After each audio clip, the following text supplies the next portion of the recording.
You are now tuned in to Mastering Mitzvahs. Mastering Mitzvahs. A podcast focused on creating the perfect bar and bat mitzvah celebration, offering tips, tricks, and trends to ensure an amazing event.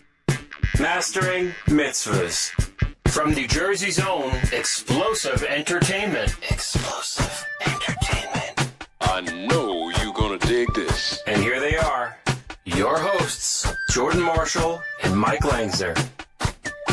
All right, guys, so we're back again. It's Thursday morning, and I'm back here with my partner in crime, Mike Langsner, Mastering Mitzvahs, and on to the next, right, man? Man, you don't sound very excited. Must be I'm pumped. Must be too early in the morning. You know what? You know what? Thursday's a long day, man. Networking up early and rocking and rolling, and I already feel like the day's gone, and it's only, 10:30?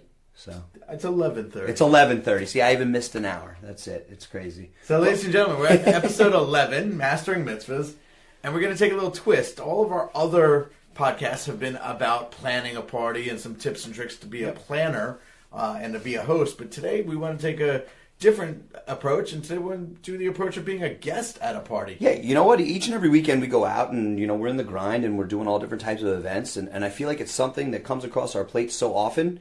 And, we see, a wide variety of different type of guests. And I think that, hopefully we have a little bit of qualification on how to have the best event experience. So, let's bring it to them, man. Cool. So we wrote down a bunch of different things that we've seen through the years of being entertainers at events, of things that we wish guests would fix. If you could fix a guest, that's our goal in this podcast. Or mold, not even fix, but just mold a perfect party goer. Okay, let's go. So starting with the very first thing, RSVP on time. I mean, it just seems so sensible, but you drive clients crazy. If you're the type of person that RSVPs late, you drive clients crazy. When the venue says we need a food count a week before and they can't give an accurate count because their guests haven't all responded, or because they can't do their table arrangements yet because they don't know who's going to sit with who.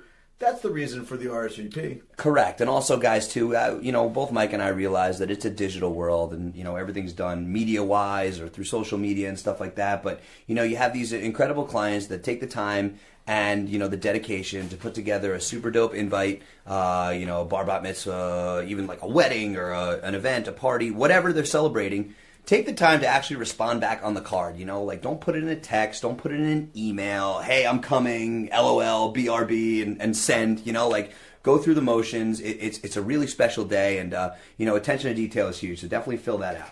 So, and one of the other things is on those cards, it usually says what the attire is. Yes. What should you wear to the party? Is it black tie? Is it resort attire if it's a summer-themed party? Is Correct. it, just formal attire? Yeah, or like club casual, things like that. You'll see all over these invites, and I think that sometimes that kind of goes out the door a little bit, right? Some of the things we see at parties is mind-boggling, and we know some industry friends are listening, so you're probably laughing right now as well.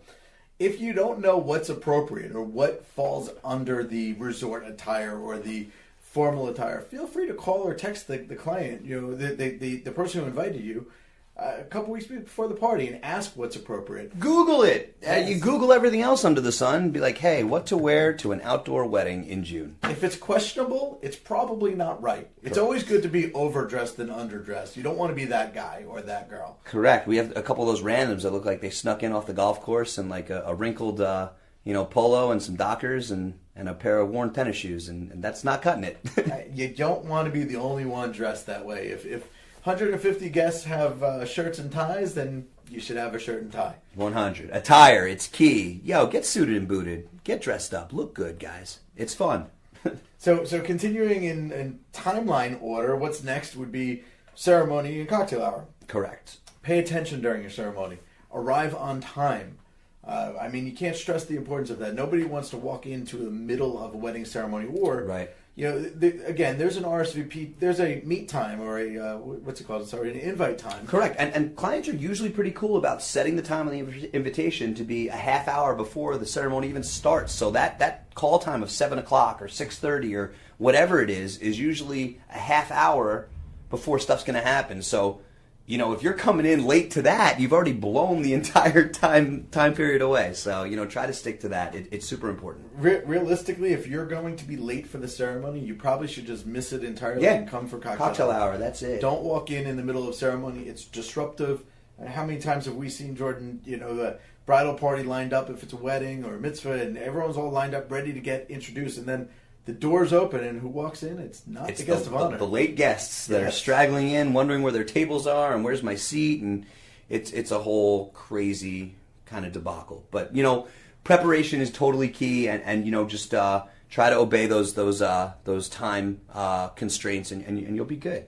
All right, so let's get to cocktail hour. Well, actually, the last thing with ceremonies, pay attention. Make sure your phones are off. Yep. You don't want to be that person whose cell phone goes off in the middle of a ceremony. Yeah, and we'll get into cell phones a little bit later because it's, unfortunately and fortunately, cell phones power everybody's life, and they have totally become an extension of your hand. So, I mean, we're not going to beat it, so we got to teach you guys how to kind of live with it. And we're going to talk about photography in a little bit too, but if there's a ceremony going on, there's a photographer that was paid by the host to be there, that's the photos that the host wants. They don't want you to go up with your camera phone and block the photographer and get pictures. Correct. Let the photographers who are hired to get the right pictures. 100%.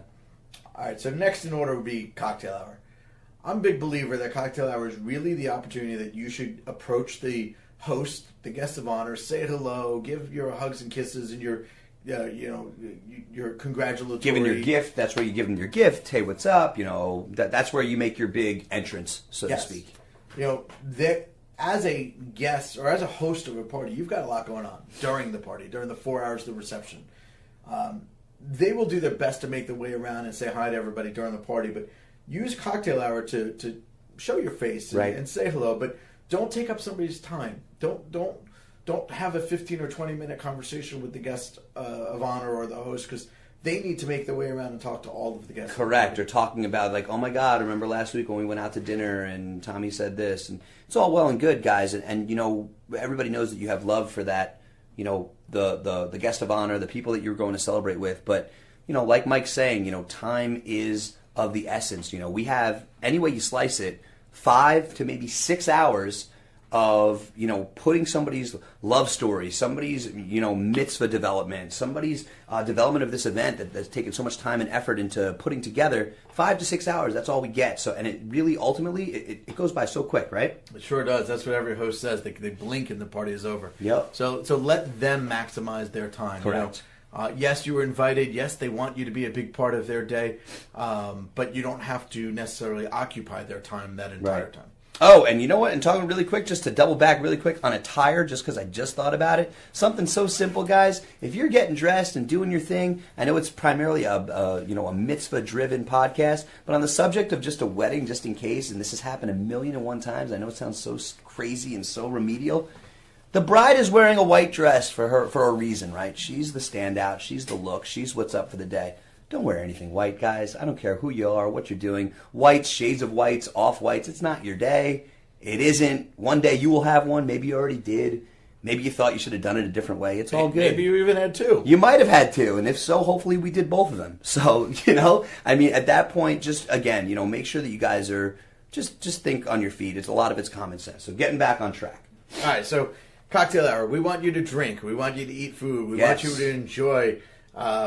That's arguably the best time. That's where you get all the cuisine, all the vibe. Like, I love cocktail hour. I mean, that's like the best. The best. It is the icebreaker before the party. But getting to the party, when it's time to walk into that main room, if you're walking into a high energy room, then be part of that energy. Yep. At a wedding, often you walk in and you're asked to take your seats. That's great. But at a bar bat mitzvah, you're asked to walk in and make your way right to the dance floor, because we can't do a grand entrance until that energy level in that room is at a 10.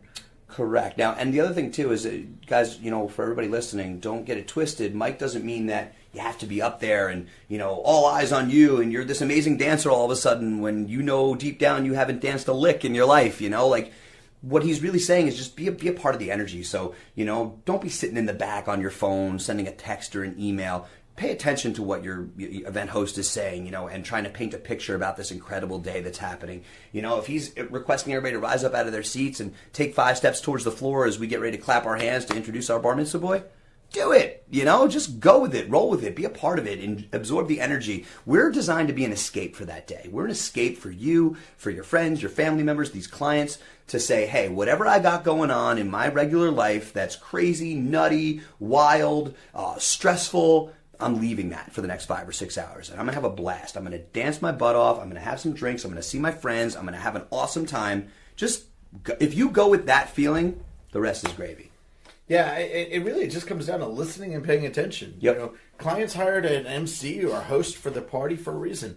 That person is narrating and giving direction. If they're asking for you to stand, it's not because the MC wants you to stand. It's the benefit of the party. So, when we teach our staff, we're not saying that I want everybody to stand. It's, Mr. and Mrs. Smith want everybody to stand. Right. And that's important. You're doing it on their behalf, not because right. the MC asked you to do it. And throughout all of the formalities, if they say clap, if they say scream, do it. It's, again, not for the MC's benefit. It's for the benefit of the guest of honor. And really all you're doing, there's strength in numbers. So the more that you're doing that, the person next to you is going to do that. The person next to them is going to jump on. Fun is contagious. An exciting time is contagious. And it just snowballs. And then all of a sudden you turn around and unbeknownst to everybody, you have this super dope atmosphere. The energy is electric. Everybody's just vibing and having a great time. And that's really what it should be. An event should be, just natural and so organic and nothing forced. And you know what? Let's say you've never been to a bar bat mitzvah before, and hopefully this podcast makes its way to people that haven't, and this is instructional for them. But you don't have to know the ins and outs of Jewish formalities to be a guest at a party. Correct. If the MC, though, says, please rise, it's time to do the hora, don't be intimidated. Mm-hmm. The next thing the MC is going to say is, everybody make a circle. If he's doing it right. Yeah. If he's doing it right. Everybody gather hands. Everybody, let's go around to the right. You don't have to understand it. You're not standing on the bima reciting Hebrew. You're just making a circle. Mike, I stood on the bima, I recited Hebrew, and I still don't know what I'm saying. That's right. So it's all good. And we love using the term here that, the content will forever reign king. And that's huge. And the more that you know, and the more that you can kind of take these little, tidbits and traits that we're trying to bestow on you, through this podcast, and just kind of put that in the back of your head, it will be forever life-changing if you just did one. You know what I mean? One little simple adjustment will change the entire outcome. Absolutely. So after formalities, typically, everyone's asked to take your seats. It's time for your first course, your main course. Every party's different. Right. Enjoy.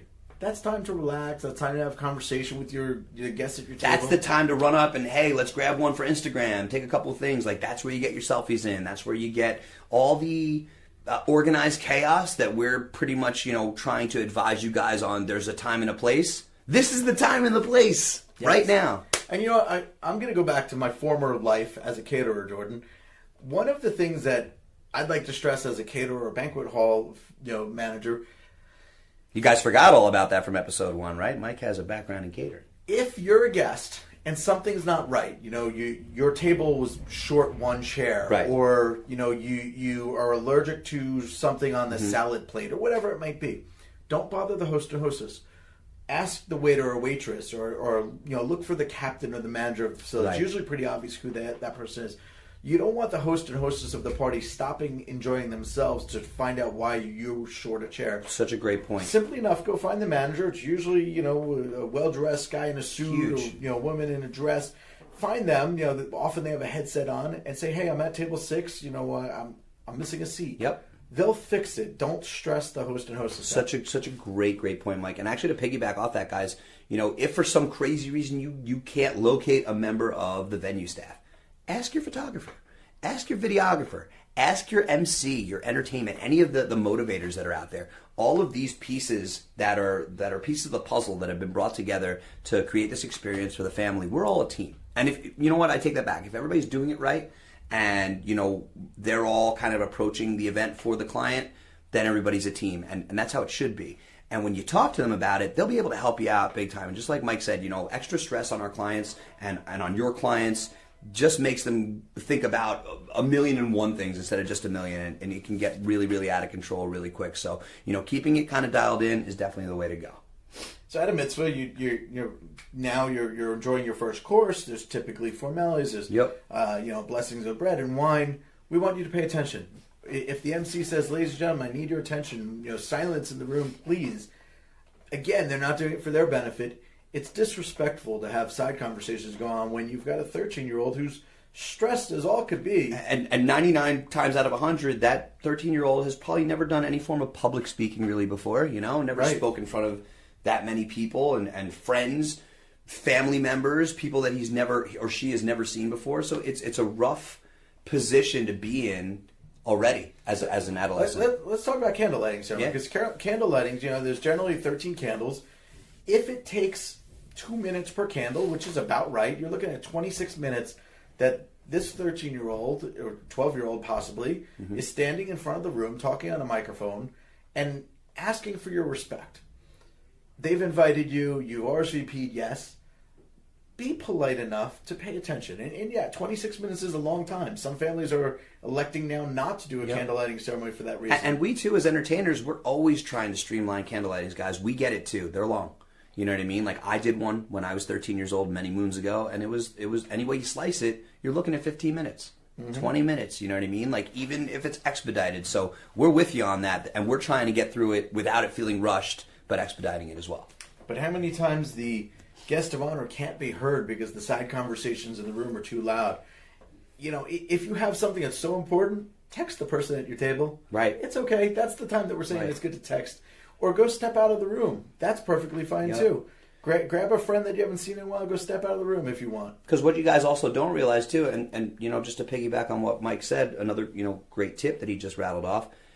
This young man or young woman who's celebrating today probably hasn't really held a microphone either, as many times. And us as entertainers, when we get up there and we give the whole rundown on kind of to the guest of honor about how to read and present their candles for the day, no matter how, much they listen, they still don't really know to hold the mic directly up to their mouth because the sound really projects best when you speak into the top of the microphone. We know that as entertainers because we've been in the game for a minute, you know what I mean? So it's already tough to hear that guest of honor, Mike. So, like we're saying, having that conversation in the back end just makes not only it take longer, the job for us, a bigger task to kind of corral everybody, but also too, we're not understanding, what the guest of honor is saying now. Yeah. So, pay respect to the family. That's what that comes be mindful of your conversation and the volume. 100. So after that, now it's party time again. It's time to be dancing. It's time back to rock drinking. and roll. It's just time to participate. It's time to be in the moment, as we like to say. Whatever's going on in the room. The client brought in a photo booth. The client brought in, video games, air hockey, foosball, whatever it is. They brought that for you. Enjoy it. Be part of it. If dance music is playing and there's a lot of adults on the dance floor, join them. Get it. Join them. Be with the moment. I mean, you can't stress that enough. And as Jordan said before, the party's going to fly by. Those 4 or 5 or 6 hours are over before you know it. So don't wait to the very last minute. In fact, as a DJ, the thing that always gets me always happens. I know exactly where you're going. 5 or 10 minutes left of the party, you got a line of people that have all these requests that they want to get. Why'd you wait so long? Where were you for the first 4.5 hours? That favorite song of yours didn't just happen. You thought of that favorite song hours ago. And I know you know what I look like. I don't look like anybody else. What's going on here? So be part of the party. And don't wait to the very last minute for anything. Jordan, let's talk about this next one here. We wrote down here, don't take a chief role or too many cooks in the kitchen. This is kind of one of my favorites. What's funny is that I think we both have the similar opinion on this, and we didn't even know how to write it down. But once we speak about it, I think you'll get it. So, you're invited to an event, a bar bat mitzvah as a guest, and all of a sudden, after a couple of drinks of liquid courage, the 21 and over crowd, everybody becomes the best friend of the family. Yes. Everybody becomes, oh my God, I'm Melissa's, best friend's third cousin's former roommate from Florida State, and she needs to hear Bruno Mars right now. Yes. So at that point, if you want to have a voice, or if you want somebody to be able to kind of project those requests, or, so we're not getting a million different things and a million different people saying like, hey, listen, if anybody knows the family, I do. I'm really the best friend. All of a sudden there's a million best friends. Everybody's putting in requests. It's hard to like kind of narrow down where the real request should go to. Who should we really be listening to? Who really knows the family best? I like having one person, like have that one messenger, kind of set up. I mean, that's the reason to hire an event planner in reality. Hire a trusted event planner. Hats off to the planners. You guys got your hands full. Yeah, no doubt. But if you didn't hire an event planner, mom or dad, you're going to be doing this yourself, or appoint one person to be your eyes or your ears. But, you don't want 14 different people saying it's too hot or it's too cold in the room, or what time is food coming out, or DJ, make the music lower, it's too loud. But that's the other thing too, Mikey, is that takes us away from our job. That takes us, like, having to handle all that stuff to kind of put it together, takes us off the dance floor. It takes us away. Like, when you book me, when you book Jordan, when you book Mike, you want us to entertain, guys. You want us out there ripping that dance floor, creating that energy, making this the greatest day and the greatest form of interaction you've ever seen. If we're in the back trying to figure out, why the chicken didn't come out 5 minutes ago, it defeats the purpose. Right. So we often, and any good entertainment company should know in advance what the family's expectations are. Correct. They should have put a timeline together with them and reviewed it in advance. We definitely went over music in advance. We went over expectations. So we know what the expectation of host or hostess are. We don't need 15 other people telling us what they think the expectations are. Right. When there's too many cooks in the kitchen or too many chiefs rocking and rolling, it never amounts for a great outcome, and it's just a lot of confusion, a lot of back and forth, and it could probably all been streamlined at that final appointment too. Yeah, again, going back to my catering day, this is one of my favorite ones. I can't tell you how many times as a caterer, a waiter or waitress would come over to me and say, Mike, I guessed at table number 6 wants to take home some food. What do I do? Now the family knows that the rule of the venue is no food to go. Right. Whether it's a buffet or a serve meal, you're there to serve the guests in that moment. And if you eat, great. We want you to eat. We want you to enjoy every last bite on that plate. But we're not here to pack up to-go bags. This is not the diner on Route 9. I was going to say, I didn't know people still ate, like my 97-year-old grandfather. Oh, my God. It happens so often. Homeboy lines his pockets with bags, and he'll take sugar packets and ketchup packets. I'm like, oh, God. So there's a reason, though. It's not because we're trying to be difficult in the catering world. God rest him. I love you, Grandpa. Yes. They're all the same. They all do it. It's true. But the whole rationale is your wait staff should be there waiting on the tables. They should be visible in the room, working the room. They shouldn't be in the back trying to find a takeout container and then wrap it up in cellophane. And, that's not their role. Again, that might be the right move to do it in a diner, or, you go out there on TGI Fridays with your family. It's expected that you're going to ask for a to-go container.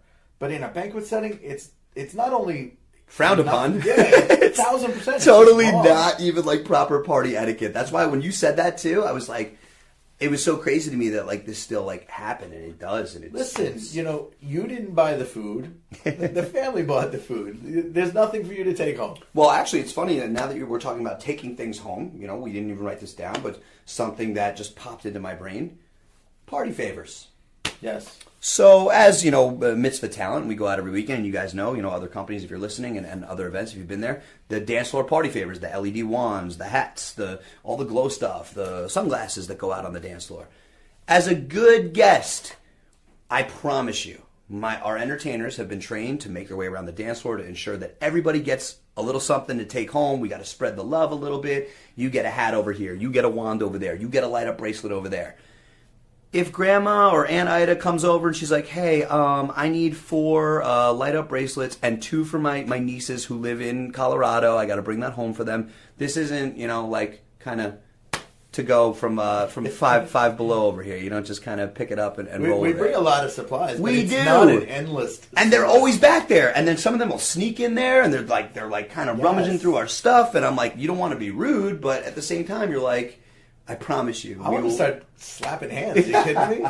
You reach into that box and start taking stuff. Oh, man. So as a good guest, that goes for socks in the beginning and the favors. I promise you, we will hook you guys up. As a good guest, try not to take on your own. I promise you, if you just say, hey, can I get an extra one of those or whatever, we'll give it to you. Yeah, and Totally. you know what? Going back to being in the moment, participating. Yeah. If there's a sign-in book or sign-in board, Huge. the family wants you to do it. I mean, this past weekend, I was asked by the catering manager, hey, Right. can you announce, and this was like the last hour of the night, Right. they said, can you announce that there's a sign-in book? A lot of people didn't do it during Yeah. cocktail hour. That's one of your cocktail hour responsibilities. Sign the book. Take a picture in the photo booth. Be present. For those of you guys planning an event too, make sure your MC announces this stuff. That's a pretty big trait of a quality, event host, making announcements in the room that are relevant, letting people know you have a sign-in book outside in the foyer area that you might not see anytime after you come in from your car or cocktail hour. It's still there, making sure that's done. So that's big. And on top of that too, guys, I almost forgot, Mike was just talking about, the sign-in board and making sure that your autograph is on there. That's huge. If it's a picture of the bar mitzvah boy or the bat mitzvah girl, don't draw sunglasses on them. Don't color their teeth in with markers. The family has taken so much time to get a professional photo done that I promise you costs a lot more than you might think. And to put that out there and showcase their son or daughter on a day, don't draw all over it. Don't make it look like crap. You know what I mean? Like there's so much hard work and time and effort goes into this day for you guys just to come in and, and this is mostly the kids. Adults, if you're doing this, we got to talk. It's on another level. But it is mostly the kids. But you know what? Maybe for the adults, mention that to your kids a little bit too. Be like, hey, listen, nothing for nothing. I know Zach had his picture up there. Do not draw on his face. We want to make sure everything looks cool. So that's You're almost giving them ideas. Don't do it! That's a dangerous thing. I know. No more Sharpies for anybody. So, That's it. At cocktail hour, you've got to sign this book, but there's also Yes. usually a gift box. Correct. Envelopes are one of those situations, and it's sometimes a little odd because sometimes there's not necessarily Yep. a gift box, but look for a gift box. Families who are planning, make sure you put a visible gift box out there. Otherwise, you're going to be stuck collecting envelopes. Right. It should not be the caterer or the DJ's job to collect envelopes. We actually tell our staff that they're not allowed. God forbid something goes missing, gets dropped, and happens at every party. All the time. A guest forgets to bring an envelope. If the DJ or the caterer is responsible to collect the envelopes, they don't know that an envelope's Right. missing. So then all of a sudden, I back in my catering days, this haunted me all the time. The next day after the party, the family would call and say, hey, Mike, we're missing 3 envelopes. Is it possible one of your staff took it? No, your guest just forgot to Right. bring it, and it happens. So families who are planning, bring a gift box. A lot of them now are nice acrylic boxes with a lock on it. Yeah, they look good. They look awesome. Theme it along with your theme. At the end of the night, take it with you. But if you're a guest, bring a gift. Right. Bring an appropriate gift as well. And what is appropriate? Well, I mean, Well, the boxes are usually cut to fit things like envelopes. that's not what I'm talking about. No, You know? that's I not mean- much fun. Come on. So what is the right amount? That's a good question. Yes. And this is a national podcast, so what's the right amount in New Jersey might not be the right amount in Wyoming. Correct. This is totally like a use your judgment based on other events, people in your area. But for the most part, Ask questions though. Yes. Ask other people who have been going to bar and bat mitzvahs. And really for the most part, you want to cover your cost of your plate of food. You may not know to the penny what it costs, but if it's at a nice venue, you're having a nice meal, in advance, it's a country club, you're probably spending $100 to $200 as a gift per person. So Yes. if you're a mom, a dad with one child, multiply that gift times 3. Now, not to say that you need to give a $600 gift every time out the door, but know what you're walking into when you RSVP. And the families, the guests, the host, they understand, different parameters or constraints that you might be within. But do the right thing and give a gift. Try to cover your plate. right. And for a mitzvah, if you're a friend and maybe you're not too close to the family, but you're an acquaintance, something like that, and you're like, well, what do I do? What do I give? Chai is huge. Chai, double chai. So these increments, of 13 and doubling it, that's huge. You know what I mean? So we want to make sure, 13s, 18s, stuff like anything like a teen like that we're rocking and rolling with. You want to make sure that, it's a big day. You know what I mean? So that it kind of equates to the bar and the bat mitzvah etiquette. You know what I mean? So you could check that out, and there's definitely more information that we can give you on that to try to keep it. Yeah, Google it. Google's Just, got it too. What's an appropriate gift for a bar mitzvah? That's how we in rock and such roll. and such state. Google it. So let's kind of wrap up with the very end of the party. What happens at the very end? You've got dessert, and then it's time to go. So with dessert, First off, don't be gluttonous. Don't. But it is dessert. Now, we know some of these desserts are delicious. Got to rock and roll. I'm a big sweets guy myself. But, try to keep it. So let's paint the picture here. There's a candy bar. Oh, boy. Okay. There's all these bins of candy. Families spend a lot of money, have this really nice candy decoration. You don't have to go in there and get 16 pounds of candy to go. And mess the whole display up while you're doing it. Correct. Leave some for the next guest. Correct. There's 150 people. Everybody should get some candy to go. Everybody should get some cake or some coffee or some donuts or whatever it is. And also, too, just to rewind it for a hot second, if the photographer or the guest of honor hasn't taken a picture of the guest of honor at that candy bar yet, don't dive in and start taking stuff yet. The look and the idea, that's a memory. That's an experience. That's something that somebody created to play as an accent to the day. So make sure that... Let the caterer fully set it up. Correct. And bring it out. I mean, sometimes they're taking stuff off the trays while the tray is still en route to the buffet area. I know. Let it all get set. Let the photographer take the picture. Let the guests enjoy the setup there. 100%. So... let's just talk the very end of the party. It's coming around. You've had your cake. You've had your coffee. We'd like you to stay to the end when possible. Yes. Like the cake and coffee, for some reason, in the entertainment world, Mikey, and I know you see it too, that kind of embeds in people's brains that it's time to go. They're like, I have my cake, have my coffee, jackets on, shoes on, we got an hour left, it's all good, let's beat the traffic, let's get out of here. Yeah, if you know that you have something else to go to, you have another function. Or if you're from super far, it took you a minute to get in here, I get that. We get that, So say your goodbyes, but quickly, just like when you were saying your hellos, because again, you don't want to steal the guest of honor and the host off of the dance floor for the last half hour because you need 15 minutes to say goodbye. And that honestly is, aside from the very beginning, that's a huge energy time. That's where, we're bringing the whole party full circle. It's been a great event. It's been a tremendous day. And, we're basically, energized and thanking everybody and just really having everybody leave it all out on the dance floor one last time. And we need that high energy. So if you're leaving early, or if you're trying to say goodbye to the guest of honor for 9 years, it literally takes that energy away, and it creates a disconnect. I mean, I don't know if this is right or wrong, but if it's me and I have to leave early, I kind of sneak out. I was called the Irish exit. Irish exit it, man, all day. That's it. I sneak out, but I'll send the guests, the family. Thank you so much for having us. I'll shoot a text right in the parking lot. Hey, I had to leave a little bit early. Thank you so much. Love you guys. Perfect. Didn't want to disrupt your fun the last hour. Had so much fun. Thank you for inviting us. And that is so not being rude. That's totally doing the absolute opposite, and you're helping to, have that party go out on that high note.